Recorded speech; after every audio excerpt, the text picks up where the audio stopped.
Hi, and welcome to Implementing ePortfolios to Showcase Student Learning. My name is Dawn Fregosa. I'm the CEO of Collaborative Education Advisors, and I am your presenter for today. I also will be in the chat room throughout the presentation, answering any questions you might have um, for and throughout the project. So let's get started. So, portfolios provide a planned professional presentation of past projects, projecting potential possibilities for postgraduate prosperity. So, in our chat, if you could introduce yourself and what role you respond to, what you work with in CTE, and in the prompt that I just read to you, what word stands out to you that would be a reason you'd want to implement e-portfolios at your school? 30 seconds to put something in the chat. Please begin.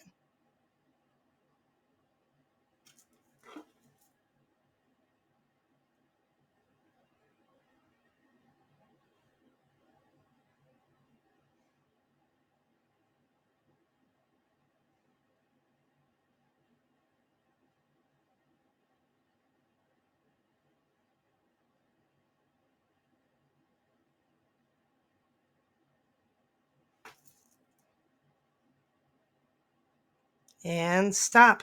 Sometimes think time is the best, and I like to use timers, which I've embedded both in this slide deck, and I will have this up in my resource page. And speaking of resource pages, I felt like the easiest way to share resources that I'll mention throughout this presentation would be with a QR code directly to a website. On that website, you'll also see a sign up.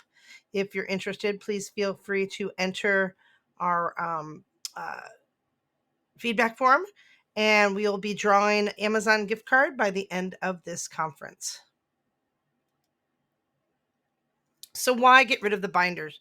Well, digital portfolios have a lot of really great reasons and possibilities in this new digital age, especially post pandemic. I mean, the first and foremost is you're going to be able to display your students out there to the next steps in their lives. It can be a common capstone across all different CTE courses, and not just for CTE students, but many districts and schools decide to implement ePortfolios site-wide so that there's equity amongst the students in CTE and the students not in CTE. You're able to also communicate to your teachers around relevant projects as well as showcase to mentors what you've learned. This is also a great place for teachers to use the body of work that their students have produced for accreditation, articulation, pre-apprenticeship and apprenticeship program partnership, and of course the different accreditations and Perkins and other CTE funding that we depend on to run our programs. Having a digital portfolio is a great place to showcase some marketable skills to include the base understanding of web design and 21st century technology. Great way to have feedback loops, both from other students as well as from mentors and teachers for instructional coaching and for student coaching. This also is a great place to capture some best practices for your articulation agreements. Many schools who choose the alternative form of leadership for their Perkins 5 or are involved with CTSOs like digital portfolios or e-portfolios because they can showcase the work that they're doing with their leadership in their high-performing pathways.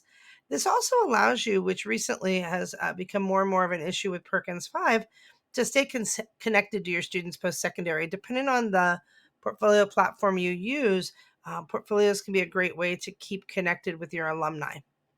So, some vocabulary you may or may not know. I'm not going to read these to you because we're all capable human beings here, but we have 30 seconds, please. If there is any topic on this list you'd like to know more about, please feel free to put it in the chat and I'll respond there.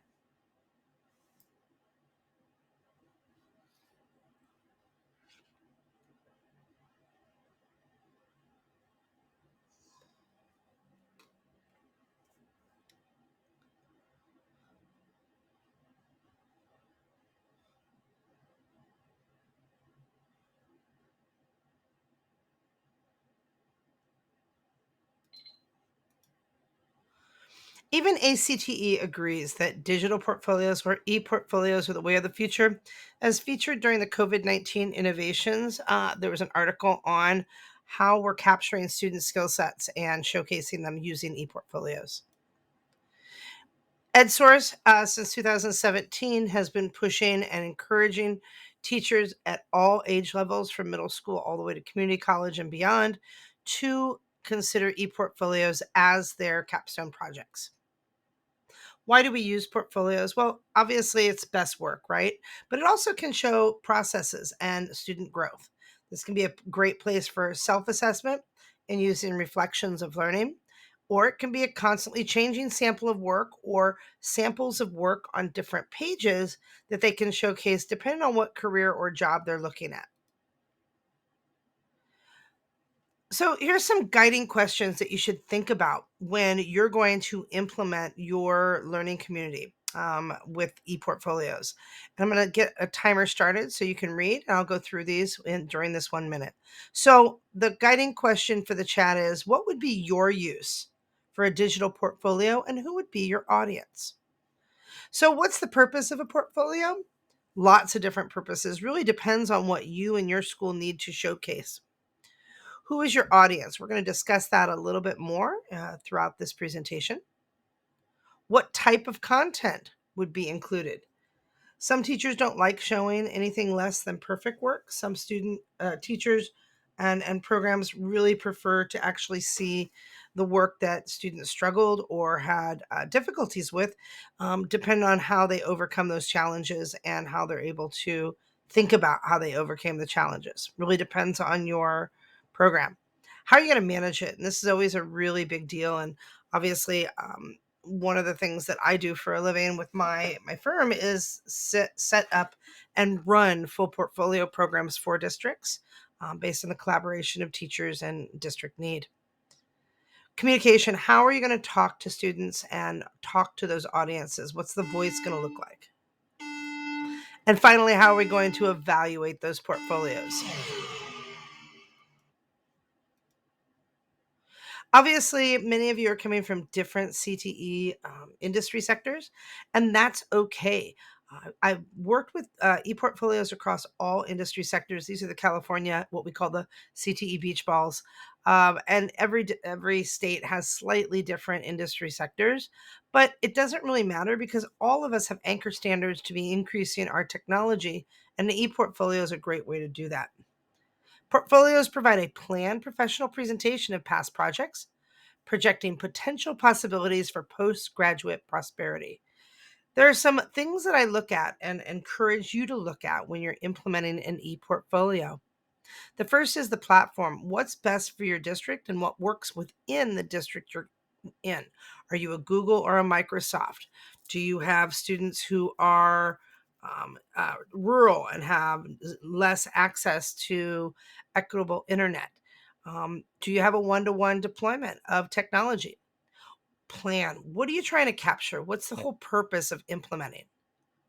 Procedure. How are you going to implement this so there is equity, but also we all know that sometimes there's movement in classrooms and across pathways.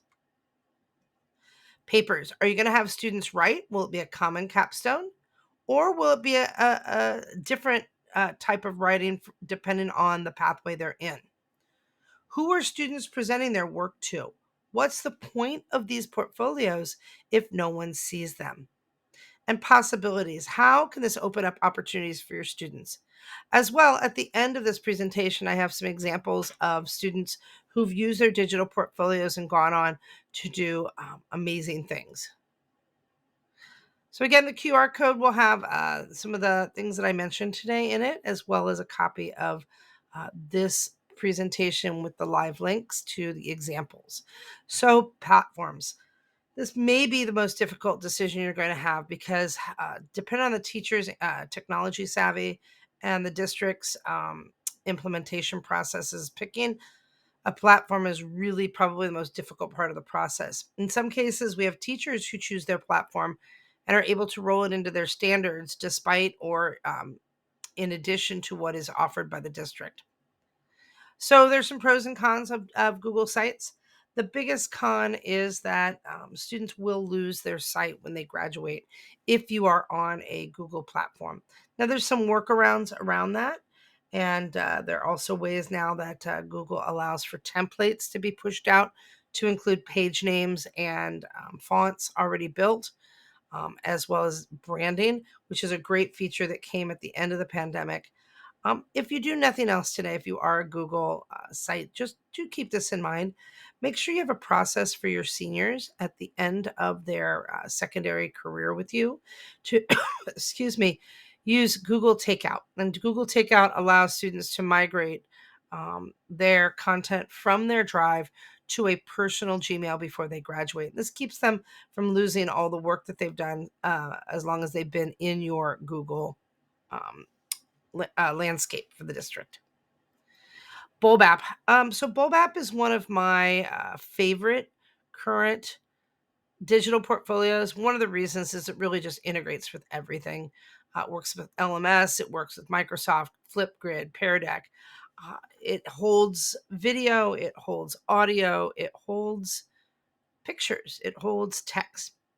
One of the things I really appreciate is it takes the work out of this losing the portfolio when a student graduates by allowing students to put in their personal emails, and it holds for the first 24 months after a student graduates. It holds them as part of the organization and their first 10 pages. Now, there is a small fee every year for the students who you keep in. They don't delete any student work, though, and it's pretty linear, very easy. If you do decide you'd like to explore Bulb app, I've given you the senior vice president of strategy and partnerships here. Please give Andrew a call if you're interested in Bulb, and he'll take care of you. Make sure you mention that you met him through me. Wanted to showcase one of the really great Bulb portfolios that I've just recently judged. So, as you can see, there is room for some customization and modification of what they make it look like, what the graphics can look like. The student was able to put not only information about themselves, but also choose a lot of different graphics to represent themselves. Bulb app tends to be pretty linear, meaning that you're going to be able to change all the graphics, but not really the order. And finally, you can see that students are able to embed Google Docs as well as Google Slideshows and other types of files.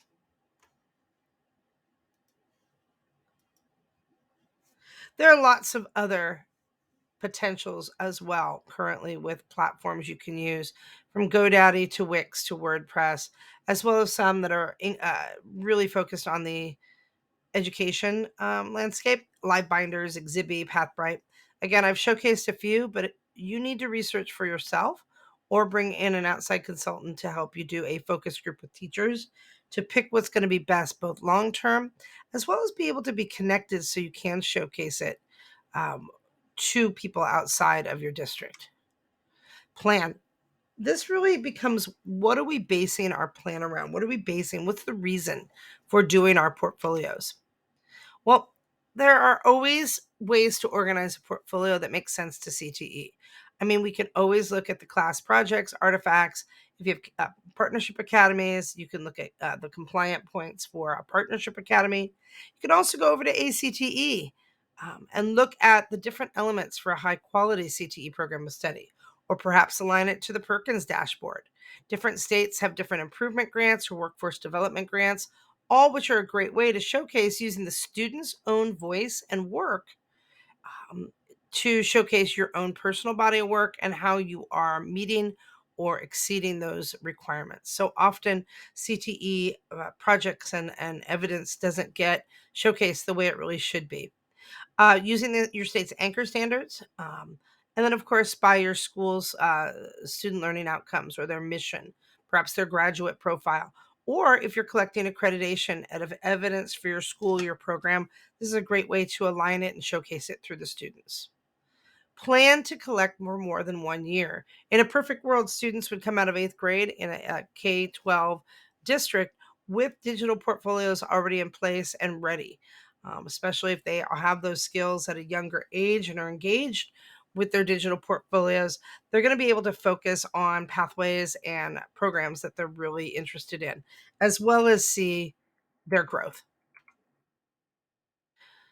So, I'd like to do a quick chat. How would you plan or modify your plan for portfolios? How would you organize it? Would you show growth, showcase, or evaluate? And how would you organize it? Looking at the table up above, would you do it by pathway, by class, by artifacts, by the elements of a high quality CTE program? 30 seconds, and go ahead and put your responses in the chat. You're answering how would you organize it and what would you want to show?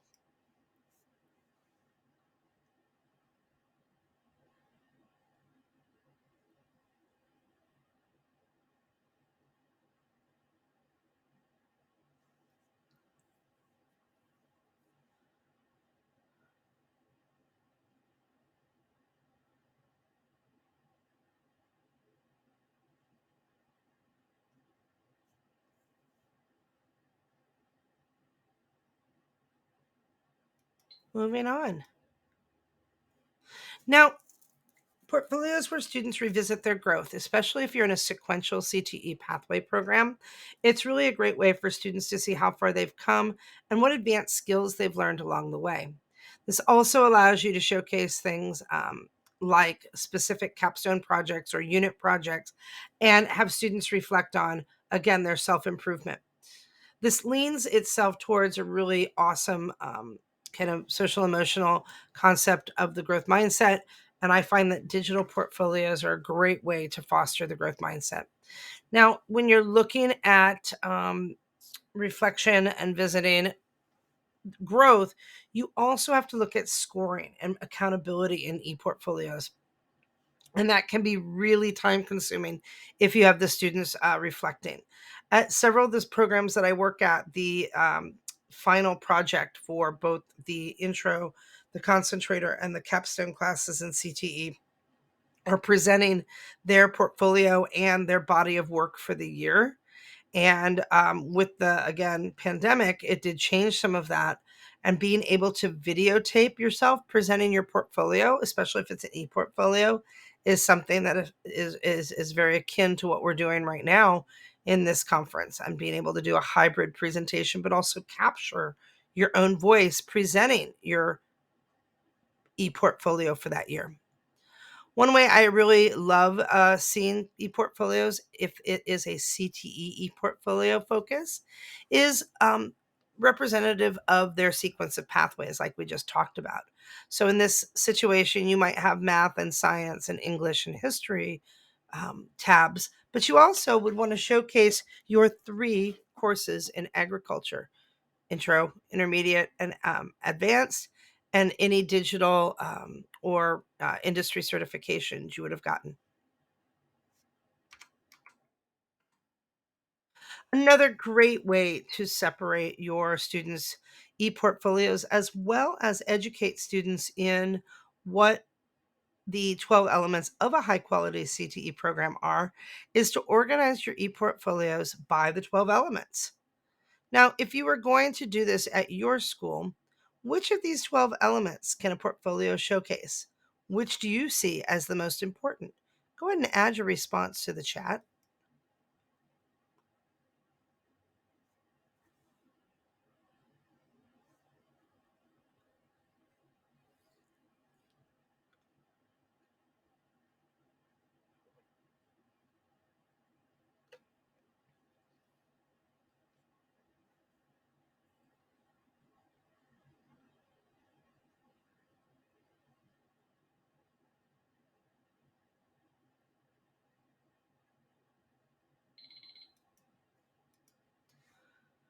Another great way to separate and have students showcase work is to have them pick evidence or artifacts that showcase all the anchor standards. And in this way, they'd have 2 or 3 years, depending on the level or the length of your CTE program, to really organize their evidence by skills or by anchor standards.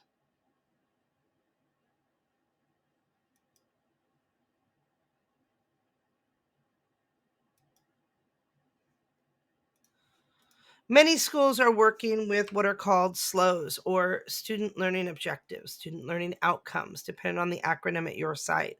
These are great ways to also separate students' work. In this case, you would have a tab for every one of the bold statements, and they would reflect on how they implemented the bullet points underneath of them.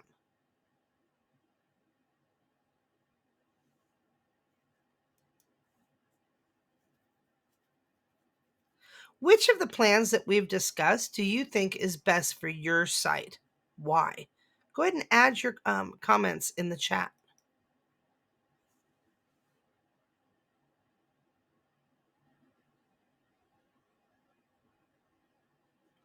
While you're responding, I had a student who I taught in biology. I've taught both biology and English, AP, and ELD, as well as 5 different CTE industry sectors.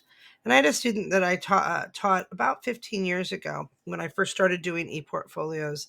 And he's currently a doctor. He just finished his doctorate.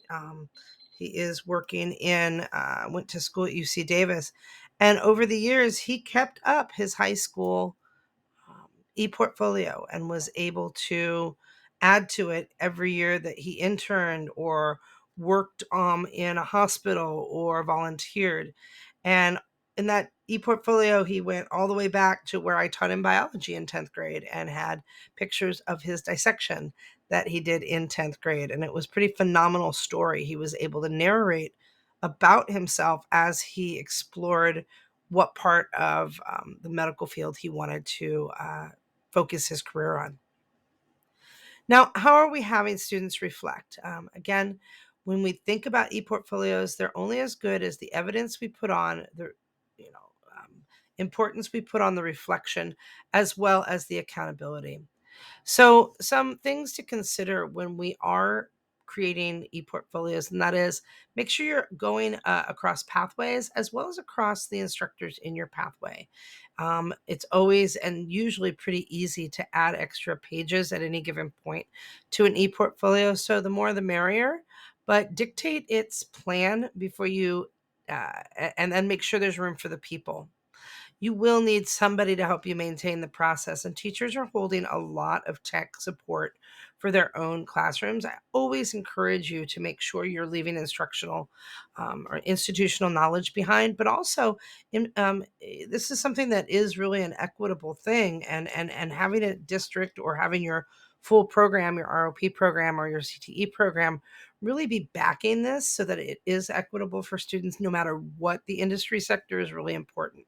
You will have to maintain the process annually. I always encourage a competition at the end of the year or a showcase somewhere throughout the year where their portfolio becomes a regular usage. Make sure it's easy for both the teachers to assess and the students to use. And then again, like we already mentioned, you might want to consider a digital showcase.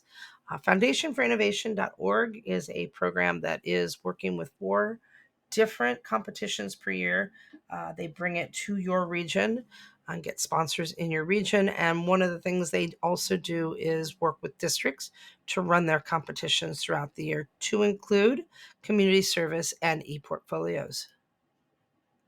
So, what is a reflection of learning? Well, part of it is having teacher buy in and willingness to assess how the student is feeling about their performance. This also can be a great place to implement revision to mastery. A student who is able to reflect on their learning may want to revise their program. And if you use design thinking, this is something that you could always accept as extra credit or as a redo. This we usually making sure students know what the high stakes artifacts are works well with CTE, especially if you do 1 to 2 major projects per semester where the artifacts or the work can be stored in digital format, be it video or photos or process steps or digital. Being able to showcase that work beyond the grade is really important.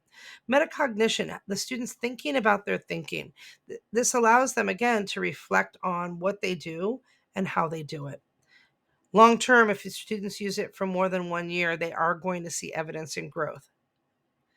So, some examples here that I'd like to showcase for you. First of all, Diamond Tech Defense is a Diamond Tech is a wall-to-wall CTE program in a very rural area of California, and they've been working with. They started with Weebly. They are now on Bulb, and as you can see, they are working on their senior defense and their portfolios. The summer before they come in, they'd have a summer boot camp because they're wall to wall and students complete 4 CTE pathways in their 4 years at the school. The digital portfolio is a cornerstone of the program. This is a great model. If you get a chance to take a look at these links of what a student looks like, PVUSD is at 3,600 student portfolios going on. We'll be at 72 at the end of this year. Portfolios have been around for a long time. Here's an example of portfolios that were around all the way back to 2016. And some of those students now are working in CTE as teachers. And LA Unified in California has been one of the largest onboarders of student portfolios, having been involved with that program and CTE for many years. So, papers, when we talk about reflecting, it doesn't have to be an extra project. It can be something that you implement at the end of all your projects. Students often have a reflection form and a self assessment. Why not turn that into your reflection of learning that sits next to the artifact or the project in an e portfolio? Again, reflection on samples of work allow them to speak to the quality and their own growth, especially in soft skills or professional skills. We all know that one of the interview questions that is often asked on entry level job interviews is what is a time that you could have done better in work or you overcame adversity in an experience. By having reflections of work and being critical about their own work, students are going to more easily have a project and may even be able to showcase it during a job interview from their e-portfolio.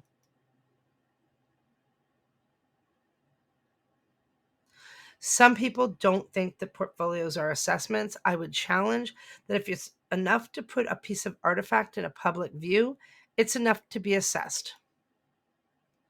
Again, some really great examples. Some portfolios get a little deeper and they go into the more emotional components of a student's life that they're willing to share.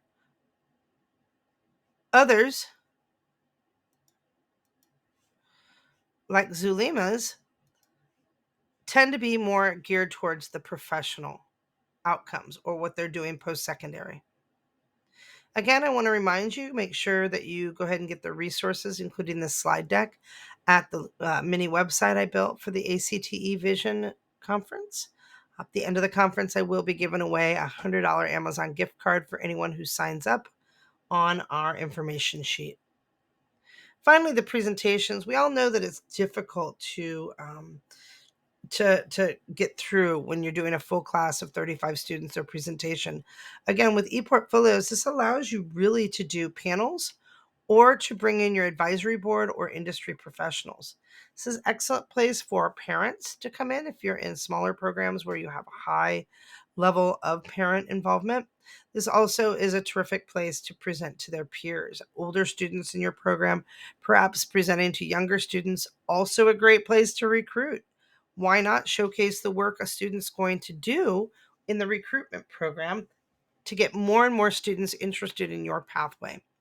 Other teachers and administrators often like this, and I found that ePortfolios were also great when dealing with RSP students or students who had IEPs or 501s because it allowed them to showcase the work they were proud of and gave students and teachers clear view of some of their best work and their capabilities. It's also a really good thing for your advisory board to see, for them to see the actual work your students are doing instead of the good, amazing work that you do with your students being hidden in the classroom. This, again, is a great place to showcase that. What's to grade? Well, grading goes all the gambit. Some students just are graded in their programs for completion. Others, there are no grades because the work that's going on those portfolios have already been assessed. Some people only assess the organizational elements, and it's more like the organization and the branding component. Others have a full checklist and are clear about what kind of artifacts should be showing and what the minimums are. I would say thinking about how we pivot our language, evaluation versus grading, which are you going to do for your e-portfolios? You'll find in the resources a watermarked portfolio. This is a portfolio that my firm created for one of our clients, and we've used to some extent modified. What I love about this is it makes it easy to do a Google form, and you are able to really assess and pre-assess before industry or local community members see your students' portfolios. Again, we talked about some of the ways that we can assess, and of course, we always want to make it very clear to students when they're building a portfolio, not only who will be assessing, but what they'll be assessed on.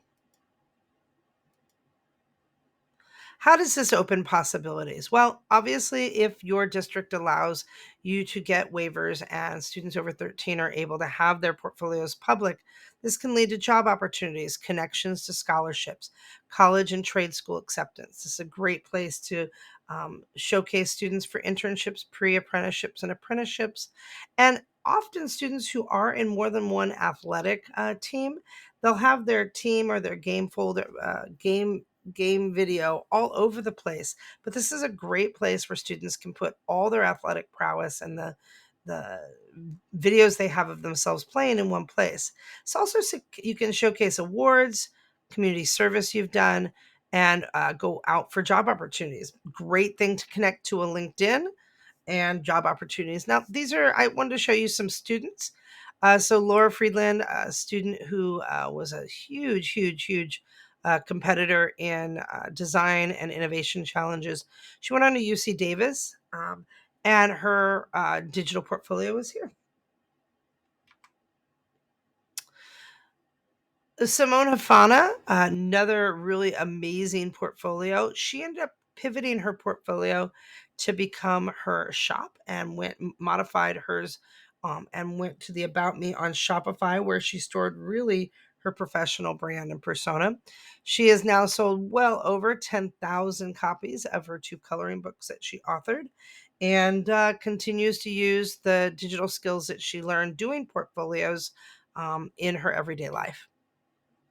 Desiree just finished her pre-nursing program at the local community college, and she will be working towards her RN degree in the next 2 years. So when you think about e-portfolios, one thing I'd like to just give everyone an opportunity, and that is, what do you want to still know? Are there questions you have? I want to leave some space open at the end of this conference to just kind of, pardon me, at the end of this presentation, just to let you ask questions in the chat. So please, I'll be in the chat. Go ahead and ask any questions you might have.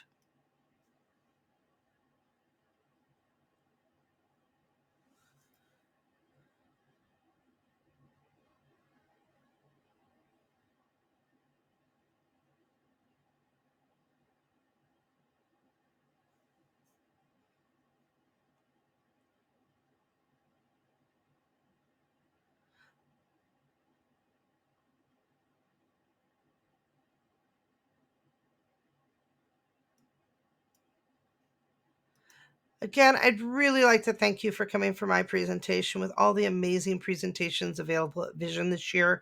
I really am flattered that you took time to be with me.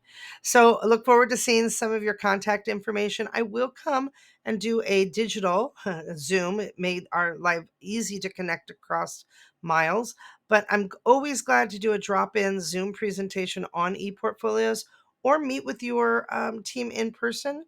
I travel all across the US, as does members of my firm, really pontificating the blessings and amazing opportunities that ePortfolios can bring to you and your students. I look forward to seeing you. I'll hang out in the chat a little bit longer, and have a great conference.